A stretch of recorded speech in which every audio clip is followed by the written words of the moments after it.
Belajar kesabaran dari Ummu Sulaim. Anas meriwayatkan bahwa seorang anak Abu Talha dari Ummu Sulaim meninggal dunia. Maka Ummu Sulaim berkata kepada keluarganya, "Jangan kalian beritahukan Abu Talha tentang kematian anaknya hingga saya menceritakan sendiri kepadanya."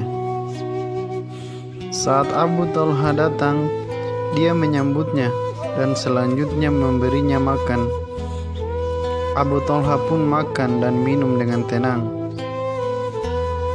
Setelah Ummu Sulaim melihat suaminya telah kenyang dan tenang, maka dia berkata kepadanya, "Wahai Abu Talha, jika ada yang meminjamkan sesuatu kepada satu keluarga, kemudian yang meminjamkan itu ingin mengambil kembali pinjamannya, apakah dia berhak menolaknya?" Abu Talha menjawab, "Tidak." Ummu Sulaim berkata lagi, "Seperti itulah keadaannya dengan anakmu yang telah diambil kembali oleh Allah." Abu Talha kemudian menemui Rasulullah SAW dan memberitahukan beliau tentang apa yang telah terjadi.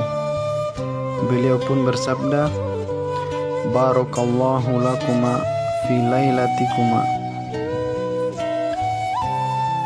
Semoga Allah memberikan keberkahan bagi kalian pada malam kalian berdua. Ummu Sulaim kemudian hamil lagi, dan biasanya saat Rasulullah SAW bepergian, Abu Talha dan Ummu Sulaim selalu menyertai beliau. Dan Rasulullah tiap kali tiba di Madinah dari perjalanan, beliau melewati jalan tertentu. Rombongan Rasulullah SAW pun mendekat Madinah. Dan saat itu Ummu Sulaim merasakan akan melahirkan.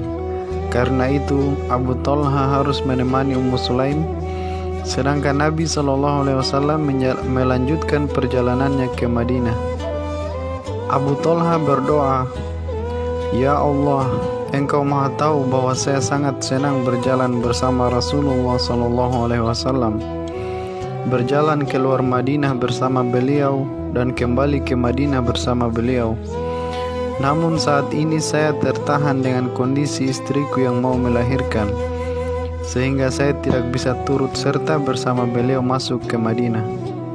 Anas berkata, saat itu Ummu Sulaim berkata, "Wahai Abu Talha, saat ini saya tidak lagi merasakan sakit seperti sebelumnya." Maka kami pun berjalan kembali. Tapi Ummu Sulaim kembali merasakan sakit akibat kontraksi mau melahirkan saat keduanya dalam perjalanan. Kemudian Ummu Sulaim melahirkan seorang anak laki-laki. Ummu Sulaim pun berkata, "Hai Anas, ia tidak boleh disusui oleh siapapun hingga engkau pergi menemui Rasulullah SAW." Saat datang pagi hari, Anas pun membawanya kepada Rasulullah SAW. Dia menjumpai Rasulullah SAW dengan membawa gendongan bayi. Nabi bertanya, "Apakah Ummu Sulaim sudah melahirkan?" Anas menjawab, "Sudah." Beliau pun meletakkan gendongan bayi, lalu Anas meletakkannya di pangkuan beliau. Setelah itu beliau meminta agar dihadirkan kurma ajwa Madinah. Nabi kemudian menggulung kurma tersebut di mulut beliau hingga halus. Setelah itu beliau memberikannya ke mulut bayi, dan si bayi pun mengemutnya. Rasulullah SAW bersabda, "Lihatlah, kaum Ansor menyukai kurma." Dia melanjutkan, kemudian beliau menyapu wajahnya dan menamakannya Abdullah.